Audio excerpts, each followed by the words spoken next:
ramadaantan waxaad ku arki doontaa goobtan ilmo in aan soo dejinayno tusaale ah 30 mawduuc oo gaar u ah anshaxa guryaheena oo aan ugu talagalnay maalin kasta inta aynu ku jirno bisha Ramadaan. Mawduucyadan ayaa ah kuwa ku saabsan anshaxa akhlaaqda ama qiyamka aynu leenahay. Waxaana ugu talagalnay in ay caruurta yaryar ka qayb qaataan soo gudbintiisa iyo soo jeedintiisaba. anshaxa 24aad waan caawinaa dadka kale. Bar ilmahaaga siyaabo badan oo aad ku bari karto si ay dadka kale u caawiyaan.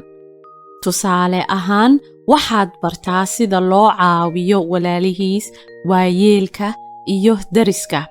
Waxaad bartaa tabarucida iyo ka qayb qaadashada waxqabadka caawiya bulshada, ama xitaa ka caawinta ilmahaaga inuu aqoonsado marka ay asxaabtiisa ay caawimaad u baahdaan.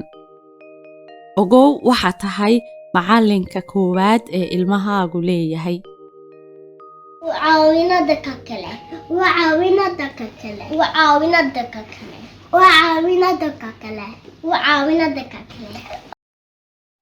Iftiimi mustaqbalka ilmahaaga. Waxaad ku iftiimisaa baridda anshaxa wanaagsan ee diinteena iyo dhaqankeenaba, si aad uga dhisto caqliga oo aad u koriso dadnimadiisa iyo damiirkiisaba.